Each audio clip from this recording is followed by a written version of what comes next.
자, 여러분들 거기 보충 자료 4페이지에 맨 위에 표가 하나 나옵니다.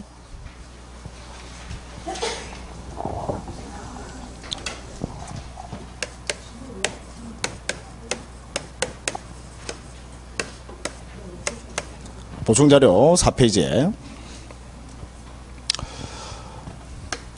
내용이 뭐냐면 아까 우리 공유관계 있죠? 공유관계. 예. 그래서 공유관계에서 이 공유자들의 보존과 관리 행위만 따로 떼서 지금 거기 표가 하나 나오는 겁니다. 자, 제가 이제 설명을 좀 드릴게요.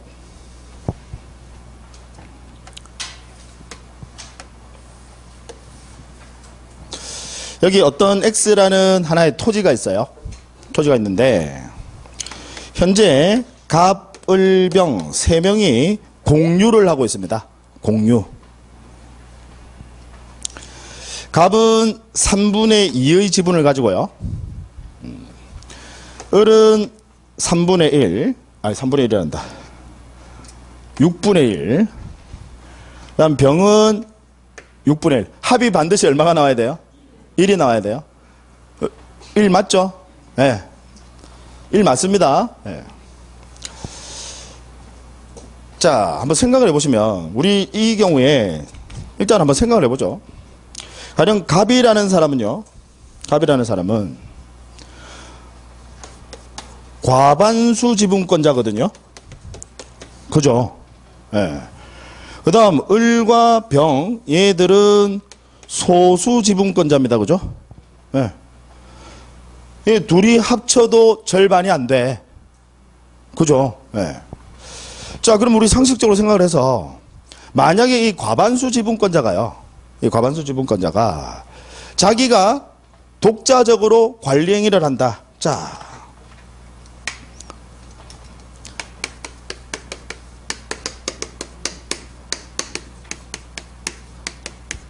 권자가 소수 지분권자 동의를 얻지 않고요. 동의를 얻지 않고 관리행위, 즉 예를 들어서 임대를 준다 이 말이죠. 임대. 될까요? 안 될까요? 아, 우리 좀 전에 했었는데 아까 공유물의 관리행위는 여러분 기억나세요? 공유물의 관리행위는 지분 과반수로 합니다. 지분 과반수예요. 사람 숫자 과반수 아니에요. 지분 과반수입니다. 예. 그러면 예, 관리행위 할 수 있습니까? 없습니까? 있어요. 임대 주는 거 당연히 가능하다. 그럼 비교해 보시면요. 소수 지분권자가요. 소수 지분권자가 반대로 과반수 지분권자 동의를 얻지 않고요. 관리행위, 즉 임대 할 수 있습니까? 없습니까? 없죠. 따라서 이때 그 임차인은 이제 불법 점유자가 돼버리는 겁니다. 지금 이해되시죠? 네. 과반수 지분권자는 소수 지분권자 관리행위니까 동의 필요 없어. 과반이면 관리행위 할 수 있거든. 그죠? 네. 자, 그러면 당연히 과반수 지분권자는요. 자기가 직접 보존행위는 할 수 있습니까? 없습니까? 보존. 아까 보존은 뭐라고 그랬어요? 각자 누구라도 할 수 있다라고 했죠. 지키는 거니까. 예. 그러면 보존행위 할 수 있습니까? 없습니까? 있어. 보존행위. 소수 지분권자도 마찬가지로 보존행위는 할 수 있습니까? 없습니까? 있죠. 이건 당연히 가능하지. 자, 그 다음에 그러면 과반수 지분권자가요. 과반수 지분권자가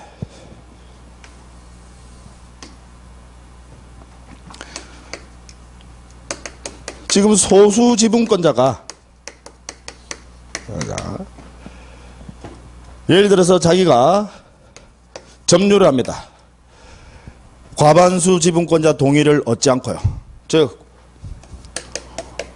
과반 동의 없이 점유합니다. 그러면 과반수 지분권자는 소수 지분권자에게 당연히 인도 청구할 수 있을까요? 없을까요? 여러분 잘 생각해 보세요. 일단 과반이면 당연히 얘는 관리행위도 돼. 보존행위는 물론이고 관리행위도 된다고. 그죠? 그런데 소수 지분권자가 지금 동의도 얻지 않고 지가 단독으로 공유물을 점유한다 이 말이지.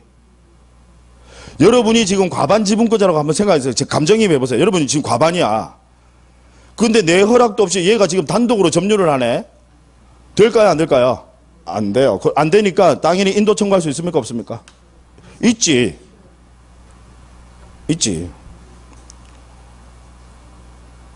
얘가 지가 혼자서 소수 지분권자 혼자서 점유를 해요. 그죠? 그럼 당연히 달라고 지가 야 이거 인도 달라고 할 수 있습니까? 없습니까? 있어요. 이건 당연히 가능하지. 자, 근데요. 소수 지분권자가요. 만약에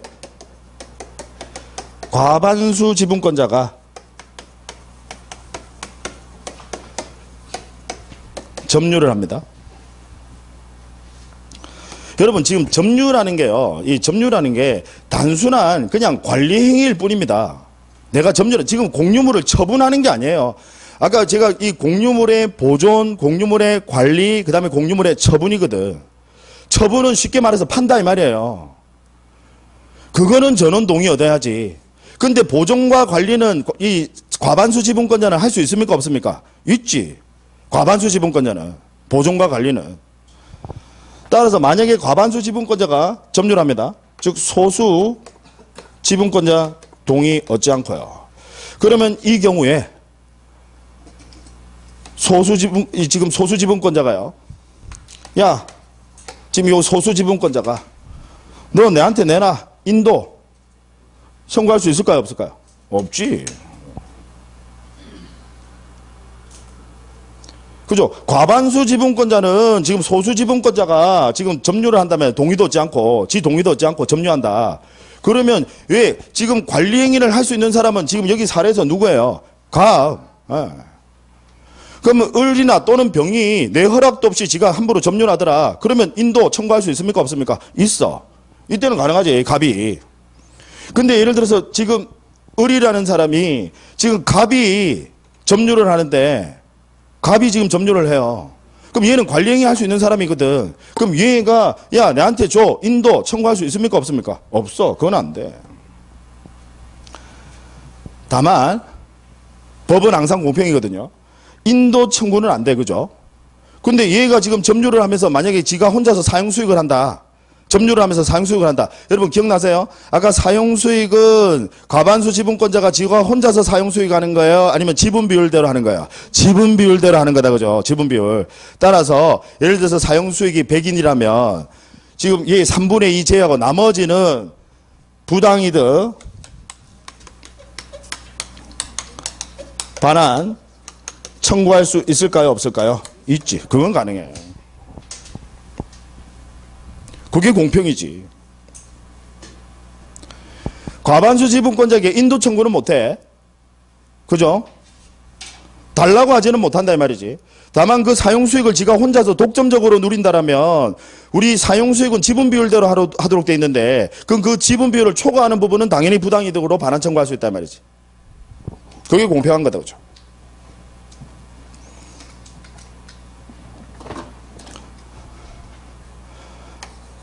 자, 이번에는요. 과반수 지분권자가요. 제3자가 점유를 합니다. 제3자가요. 과반 동의도 없이. 그러면 이거 아까 제가 말씀드렸죠. 불법 점유라고. 과반 동의도 없이 지금 제3자가 점유한다 이 말이야. 그러면 당연히 이 경우에는 인도 청구할 수 있습니까? 없습니까? 인도 청구할 수 있다 없다? 있다. 당연히 불법 점유인데.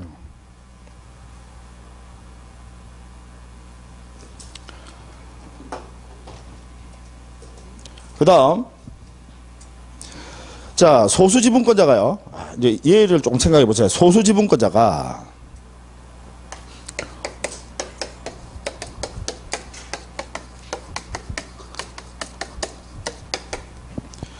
이건 그냥 한번 듣고서 여러분들이 그냥 이해하고 그냥 계속 흘리는 방식으로 하셔야 돼요. 이걸 머릿속에 다 내가 담아두고 정리를 하려고 한다.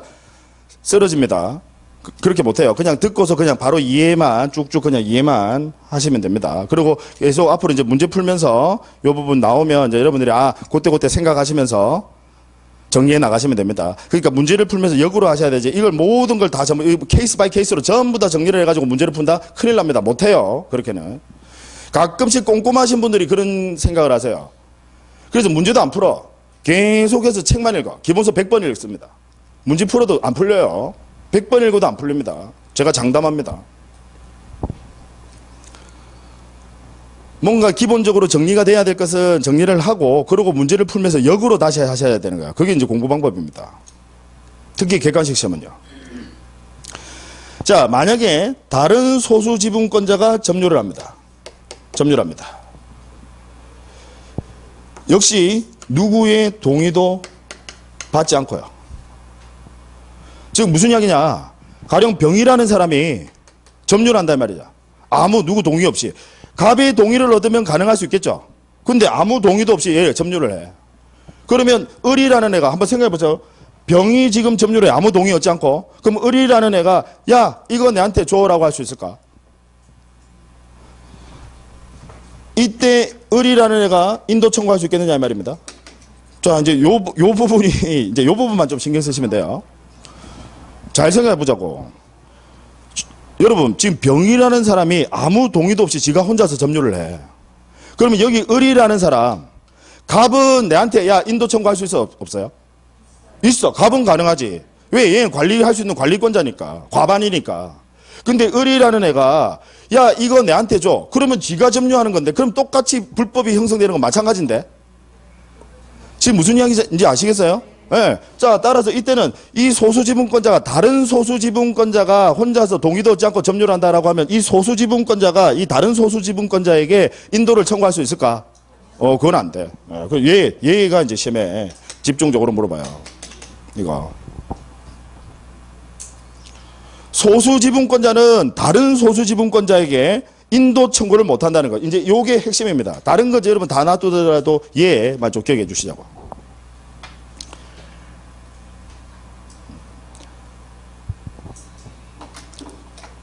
자, 만약에요.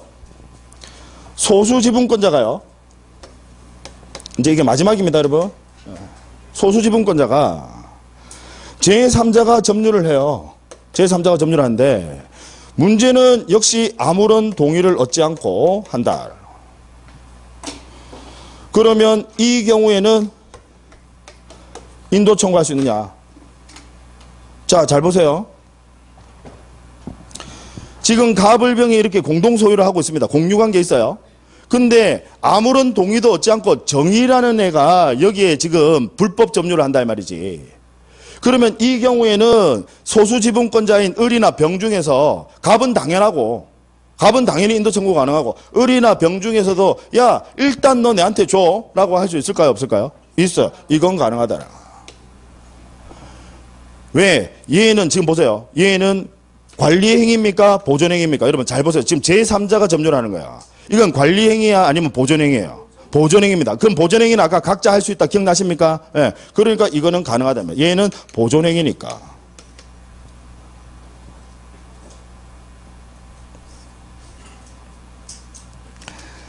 자, 제가 다시 한번 말씀을 드립니다. 일단 여기서 너무 힘 빼지 마세요. 힘 빼지 마시고 여러분들이 기억하셔야 될 거. 일단 점유 자체는요. 관리행위입니다. 처분행위는 아닙니다. 그거를 먼저 인지하셔야 돼. 다시 여러분 점유를 하는 게 관리행위입니까? 아니면 처분행위입니까? 관리행위입니다. 처분이란 건 팔아버린다 이 말이에요. 점유 자체는 관리행위에 불과합니다. 따라서 과방권자는 자유롭게 할 수 있습니까? 없습니까? 있어요. 얘는 과방권자니까 우리 민법에 따르면 과방권자는 관리행위는 자기가 과방권자가 할 수 있도록 하거든. 이건 자유롭게 가능해. 점유 자체는요. 그러니까 다른 사람 누가 점유하더라도 인도 청구할 수 있어요? 없어요? 있어. 내 허락 없이 하면 인도 청구 가능하다 말이지. 과방권자는. 근데 문제는 소수지분권자는 보존행위는 할 수 있지만 관리행위는 할 수 있어요, 없어요? 없어요. 소수지분권자는 관리행위는 못해. 따라서 소수지분권자가 다른 소수지분권자가 동의도 없이, 과반권자의 동의도 없이 지가 혼자서 점유를 한다라고 하면 얘는, 자, 소수지분권자는 다른 소수지분권자에게 지가 인도하는 것은 그건 관리행위거든요. 무슨 얘기인지 아시겠죠? 따라서 얘는 할 수 있다, 없다? 없다라. 왜? 지가 인도받아서 점유하면 지도 역시 동의 없이 하는 게 돼버리거든. 지금 이해되세요? 예. 다른 소수지분권자에게는 인도 청구 못한다. 그런데 다른 제3자가 여기에 불법 점유를 한다. 이거는 관리행위가 아니라 보존행위거든. 지키는 거야. 다른 제3자로부터는 그건 지키는 거라고. 보존행위니까 이거는 각자 소수지분권자라도 할 수 있다, 없다? 있다를. 그래서 요게 이제 핵심입니다. 요게. 요 두 가지가요. 특히 요 위에 첫 번째. 여기서 시험에 나와요. 아시겠죠? 네. 자, 이제 소유권이 끝이 났습니다. 네, 소유권. 큰 산을 넘었죠.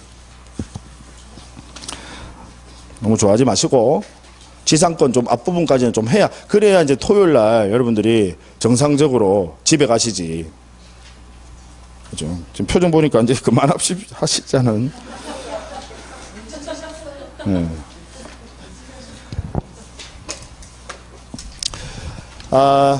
오늘 여러분 이 자료 있죠? 이 자료 중에서 이제 우리 법정지상권과 간섭법상 법정지상권은 이제 다음 시간에 바로 첫 시간에 바로 합니다. 그러니까 이 자료 가지고 오세요. 보충 자료 가지고 오시고요. 자, 오늘은 이제 이 지상권 앞부분, 법정지상권 앞부분까지만 봅니다.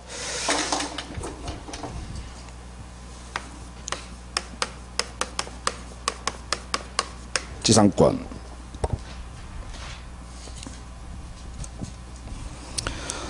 여러분들 교재는 242페이지. 지상권입니다. 일단 법 조문을 한번 보시죠. 279조. 찾으셨죠? 예. 네. 지상권자는 242페이지입니다. 거기 279조. 지상권자는 타인의 토지에 건물, 기타 공작물, 그럼 여기서 기타 공작물이라고 하는 것은 건물 수준까지는 아니다라는 거예요. 건물 수준까지는 아니고, 뭐 소위 이야기하는 이제 가설 건축물 정도 되겠죠. 기타 공작물이나, 그 다음 수목을 소유하기 위하여, 이 부분이 핵심입니다. 건물이나 공작물, 수목을 소유하기 위하여 그 토지를 사용할 수 있는 권리가 있다. 그걸 우리는 지상권이라고 합니다.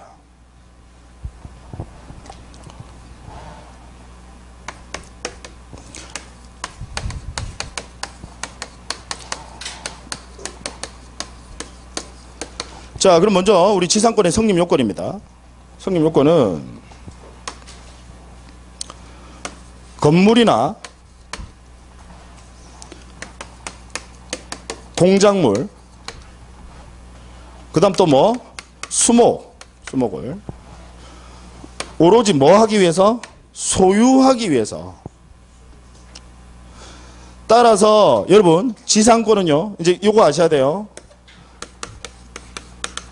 특수 목적의 경우에만 가능하다라는 거. 뭐 아까 뭐 할 목적으로 건물이나 공작물이나 수목을 소유할 목적으로만 타인의, 자, 이 지상권은 타인의 뭐를? 토지를 사용, 수익하는 권리입니다. 우리 법에서는 사용이라고만 나와 있지만 당연히 사용, 수익을 포함하는 겁니다. 그러면 이제 여기서 또 하나 요건이요. 우리 지상권은요, 부동산 하면 토지 건물이거든요. 그럼 지상권은 어디에 설정되는 권리입니까? 토지. 그래서 그 토지만을 객체로 한다라는 거. 따라서 건물에는 절대로 지상권을 설정할 수 있어요, 없어요? 없어요. 아무리 건물 위에 옥상이 평평하더라도 그 건물 위에 지상권 설정은 안 돼요. 오로지 뭐를? 토지만을 객체로 한다는 거. 그래서 나중에 여러분 이제 이게 등기법에 가시면 이제 배우시지만, 그래서 우리 지상권의 경우에는요, 이 특수 목적의 경우에만 가능하니까 얘는 당연히 등기하셔야 되고, 특히 필요적, 필수적 기록사항입니다. 빠지면 안 돼. 목적이요. 나중에 곧 이어서 이제 여러분들 뭐 다음 시간에 이제 배우실 건데, 지역권이 나오거든요. 지역권도 마찬가지로 특수 목적의 경우에만 가능합니다. 그래서 지상권이나 지역권은 반드시 목적을 등기부에 필수적으로 기재하도록 해요.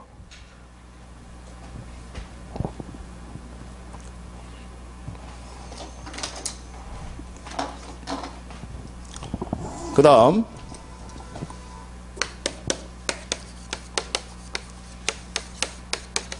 존속기간.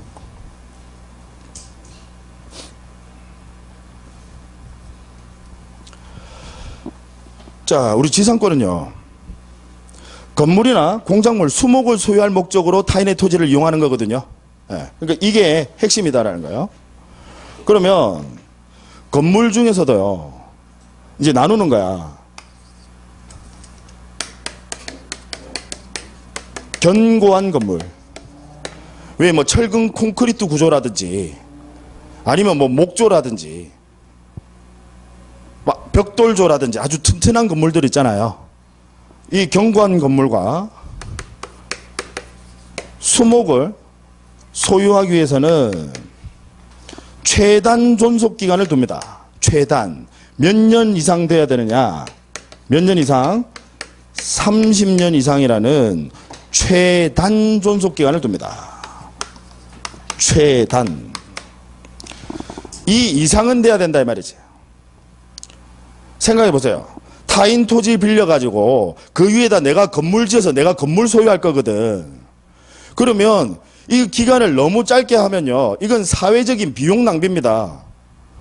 왜? 나중에 철거를 해야 되고 뭐 이래야 될 수도 있잖아요. 그럼 이건 너무 비용 낭비다. 그래서 최단 존속 기간을 둡니다. 몇 년 이상이라고요? 30년 이상.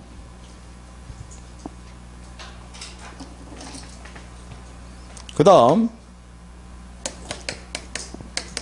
경고하지 않은 건물. 경고하지 않은 건물을 소유할 목적이라면 그때는 몇 년 이상이냐면요, 30년의 절반 15년. 15년 이상. 그 다음 기타 공작물, 즉 건물 수준도 안 되더라 이 말이지. 왜? 가설 건축물 같은 거. 자, 기타 공작물을 소유할 목적이라면 이제 여러분 제가 이거 암기법 가르쳐 드릴게요. 여기 30년에 아까 절반 15년, 15년. 그 다음에 얘에서 일자만 빼세요. 몇 년? 5년, 5년 이상을 최단 존속기간으로 합니다. 최단 존속기간.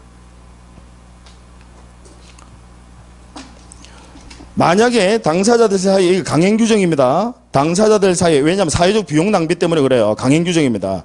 당사자들 사이에 이보다 그 이하로 기간 약정을 했다면 이 최단 존속 기간까지 연장된 것으로 봅니다. 그러니까 얘들은 반드시 지켜져야 되는 뭐라고요? 강행 규정이다라는 거. 강행 규정. 아예 연장된 것으로 봐버립니다. 그럼 주의하실 거. 우리 지상권의 경우에는 최장 존속기간 규정 두느냐? 네, 없어요. 그래서 우리 대법원 판례는요, 영구무한의 약정도 가능하다고 봅니다.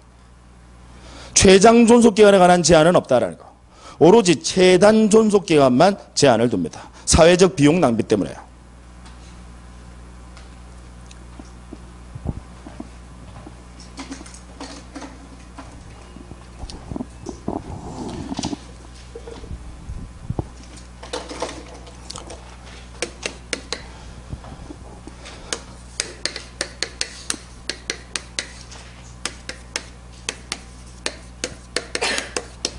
자, 지상권의 효력. 일단 지상권은요, 배타성이 있습니다. 무슨 이야기냐? 내가 지금 그 땅을 써요. 여러분 지상권이라는 게 토지를 쓰는 권리입니다. 뭐 하기 위해서? 건물이나 수목을 소유하기 위해서 또는 기타 공작물 이런 거 소유하기 위해서 토지를 쓰는 권리거든. 자, 그럼 내가 지상권자가 쓰고 있어요. 그럼 다른 사람이 쓸 수 있어요? 없어요? 없어. 배타성이 있다는 거예요. 나중에 다음 시간에 배우시겠지만 지역권은요. 어떤 목적으로 설정을 하냐면 주로 통행이나 수로 개설을 목적으로 하거든요. 특수 목적의 경우에만 가능해. 지역권은. 그러면 얘는 생각해 보시면 배타성이 있을까 없을까? 없지. 통행은 나만 다니는 거 아니잖아. 무슨 이야기인지 아시겠죠? 예. 그래서 얘는 배타성이 있습니다. 이에 반해서 지역권은 배타성이 없다라는 거. 그 다음에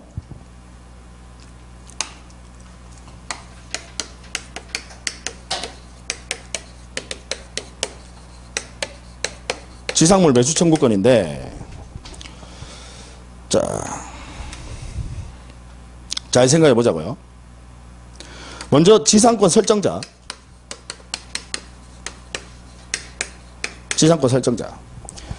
누구 이야기하는 겁니까? 지상권 설정자면 여러분 누구 이야기하는 거예요? 토지 소유자 이야기하는 거예요. 여러분 설정자라는 게 설정이라는 게 만들어준다 이 말입니다. 그럼 지상권을 만들어주는 사람은 누가 만들어주는 거예요? 그 토지의 소유자가 지상권을 설정하는 겁니다. 그리고 여러분 지상권 설정자 하면 토지 소유자 이야기하는 거예요. 자, 한번 생각을 해보죠. 그냥 외우려고 하면 못 외워요. 존속기한이 만료가 됐어요. 예를 들어 30년이 지났어요. 30년이 지났어.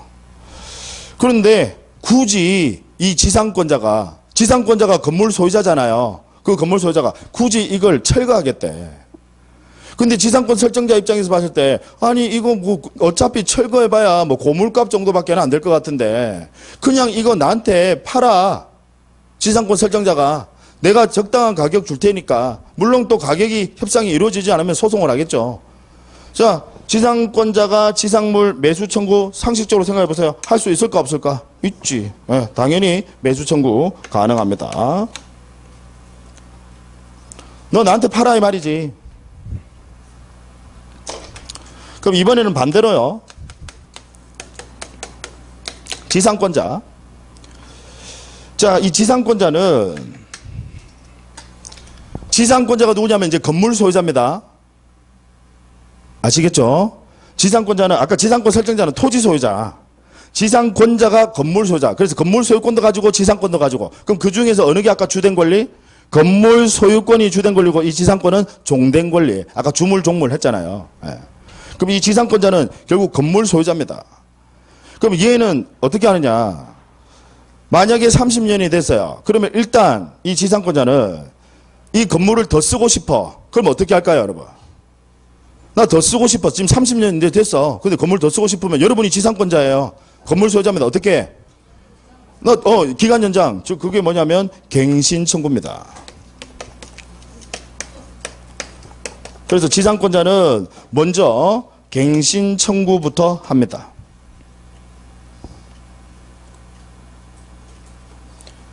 그런데 토지 소유자가 야, 이거 지금 내가 이제 토지 좀 써야 되겠어. 지금 30년이나 네가 썼잖아. 이제 좀 내가 쓸게.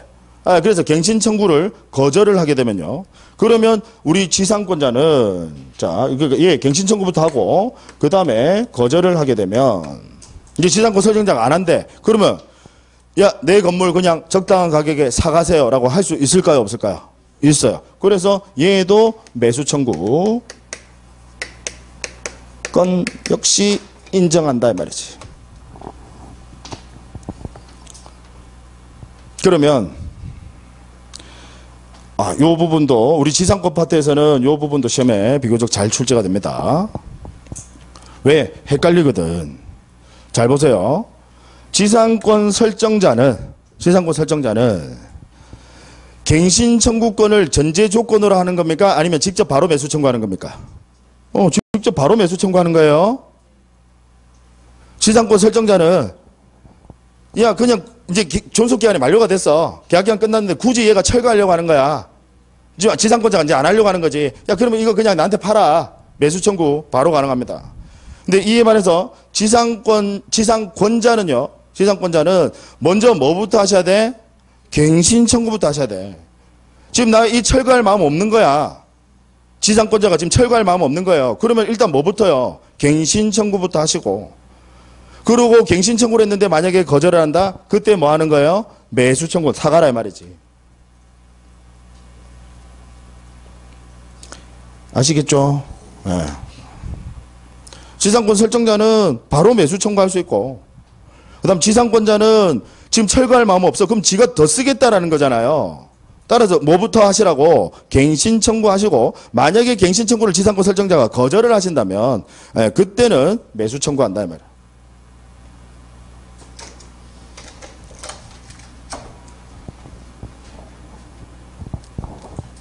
자, 그 다음에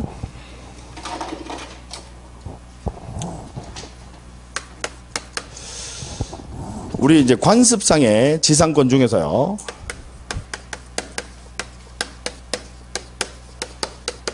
분묘기지권이라는 게 있습니다.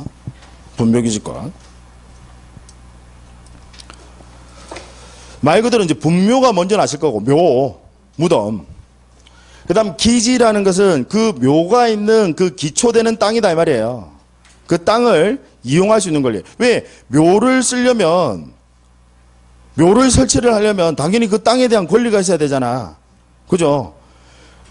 이걸 우리는 분묘기지권이라고 합니다. 근데 이 분묘기지권은 현행 우리 민법에는 분묘기지권에 관한 규정은 있어요? 없어요? 없어요. 민법에는 규정이 없어. 그래서 얘는 즉 관습법, 이 관습법, 얘를 다른 말로 불문법이라고 합니다. 성문법은 아니다. 민법에는 규정이 없어. 그래서 불문법으로 인정하는 겁니다. 민법에는 분묘기지권에 관한 규정이 없어요. 아시겠죠? 네. 일종의 분묘를 소유하기 위해서 땅을 사용할 수 있는 권리니까 얘도 일종의 지상권이다 이 말이지. 다만 민법에서는 규정을 두지 않고 우리 관습법으로 인정하는 겁니다. 그럼 이 분묘기지권을 취득하는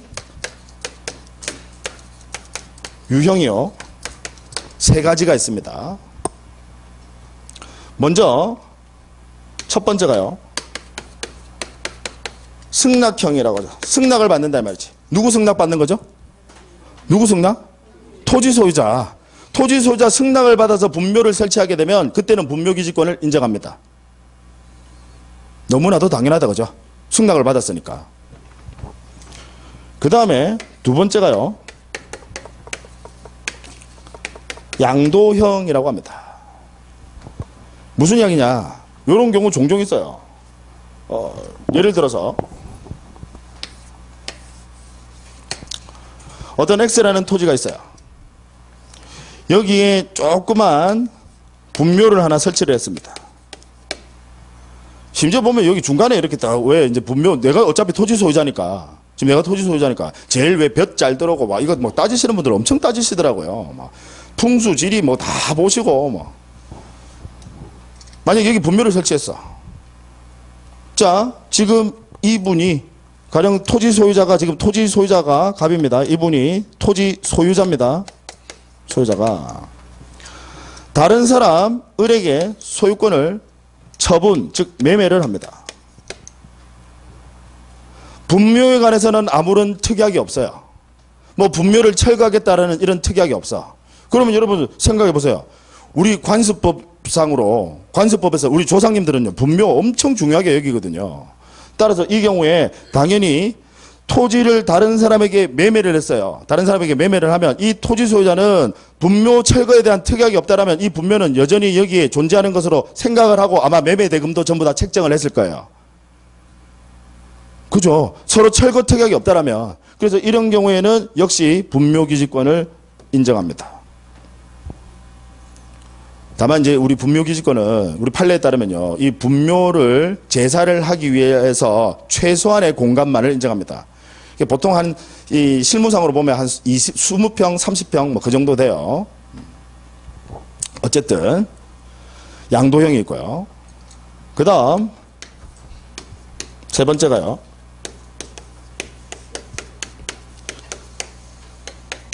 시효취득형이 있습니다. 우리 본권인 소유권, 본권의 가장 대표주자죠, 그죠? 그래서 이 본권에 관한 이 소유권, 대표주자인 소유권에 관한 규정은 다른 본권들에도 원칙적으로 준용하도록 합니다.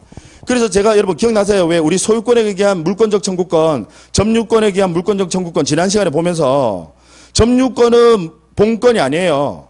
그래서 얘 규정 따로 있고 그 다음에 본권 중에서 가장 대표가 뭐예요? 소유권. 그래서 소유권에 관한 물권적 청구권 규정 따로 두고 있고 얘는 나머지 우리 물권들은 소유권에 관한 규정을 준용한다라고 했죠. 원칙적으로. 기억나시죠? 따라서 당연히 시효취득도 이 지상권에도 시효취득 인정할 수 있습니다. 다만 이제 시효취득 중에서 여기는 뭐는 빠질까요? 이게 지금 소유의사로 점유하는 거예요? 아니에요. 그냥 분묘를 지금 분묘 설치를 하기 위해서 타인 토지를 지금 쓴다라는 소유의사로 점유하는 건 아니야. 따라서 얘는 자주 점유입니까? 타주 점유입니까? 타주 점유라고 하더라도 시효취득은 인정한다. 만약에 자주 점유면 그거는 소유권 시효취득이고 이해되시죠? 예. 자, 그래서 시효취득을 할 수도 있습니다. 그런데 현재 우리나라 나중에 이제 중개실무에서 배우실 겁니다. 장사 등에 관한 법률이라고 해서 일명 장사법이 있습니다. 요 장사법이 2001년 제가 기간은 2001년 1월 13일인가 그래요. 그래서 제 기억이 맞아요. 2001년 1월 13일. 그래서 제가 뭐 113에서 뭐 왜 간첩신고처럼 113 이렇게 제가 외웠던 기억이 있는데 어쨌든 요 장사 등에 관한 법률이 2001년 1월 13일 요 어떤 시점에 시행이 됐거든요. 그럼 현재 이 장사 등에 관한 법률에 따르면 이제 이 성문법이 만들어진 거야.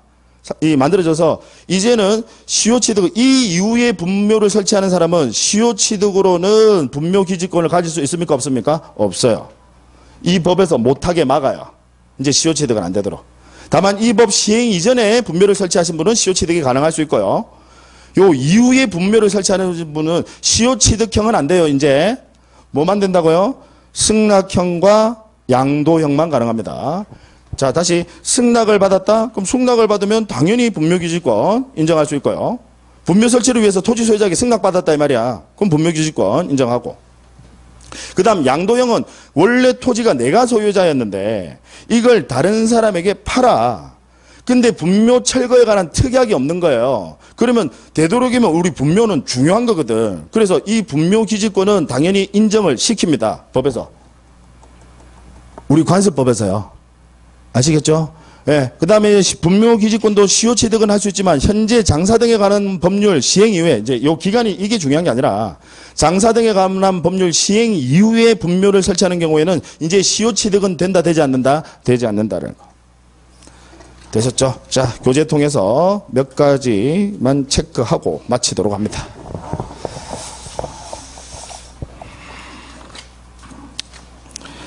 교재 244페이지.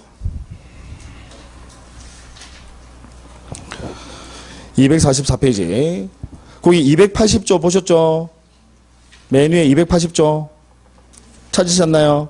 예, 그래서 계약으로 지상권의 존속기간을 정한 경우에 기간은 다음 연함보다 단축하지는 못한다. 강행규정. 강행규정입니다. 그래서 뭐 석조, 석회조. 석조가 이제 돌 이야기하는 거고, 석회조 하면 이제 콘크리트 건물 이야기하는 겁니다. 예, 석회조, 뭐 연화조. 이와 유사한 경관 건물이나 수목의 소유를 목적으로 하는 경우에는 몇 년? 30년 이상. 최단 존속기간입니다. 그 다음, 전후 이회의 건물, 즉 경고하지 않은 건물 이야기하는 거예요. 경고하지 않은 건물을 소유할 목적이면 몇 년? 15년. 그 다음 아예 건물이 아니라 기타 공작물입니다. 그래서 공작물을 소유하기 위해서는 몇 년? 5년. 그 다음 2항 보시면 전항의 기간보다 단축한 기간을 정한 때는 전항의 기간까지 연장된 것으로 봅니다. 강행규정이다. 그죠? 그 다음 그 밑에 281조 한번 보세요. 교재 244페이지입니다. 아랫부분에 281조 1항 보시면 계약으로 지상권의 존속기간을 정하지 아니한 때는 일단 기간은 전조의 최단 존속기간으로 본다. 아예 계약기간 정하지 않았으면 그 최단 존속기간을 존속기간으로 정한 것으로 본다 이 말이에요. 간주해버린다 이 말이에요. 됐고 그 다음에 옆에 245페이지에 283조 1항 보시면 지상권이 소멸한 경우에 건물 기타 공작물이나 수목이 현존한 때는 지상권자는 계약의 갱신을 청구할 수 있다. 자, 계약 갱신 청구권은 누구만 가지는 거죠? 지상권자만 갱신 청구권을 가집니다. 그 다음에 2항 보시면 지상권 설정자가 계약의 갱신을 원하지 아니한 때는 그때는 지상권자는 상당한 가액으로 전항의 공작물이나 수목의 매수를 청구할 수 있다. 그러니까 지상권자는 일단 뭐부터 청구하셔야 돼? 갱신 청구하시고 갱신 청구를 받아들이지 않으면 그때 뭐 한다는 거예요? 매수 청구한다 이 말이야.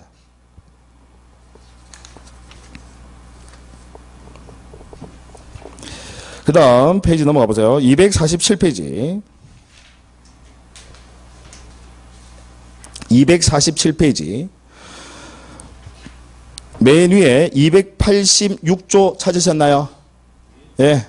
조문만 봐주시면 돼요. 치료가 토지에 관한 조세, 기타 부담의 증감이나 지가의 변동으로 인하여 상당하지 아니하게 된 때는 당사자는 그 증감을 청구할 수 있다. 이걸 우리는 지료 증감 청구권이라고 합니다.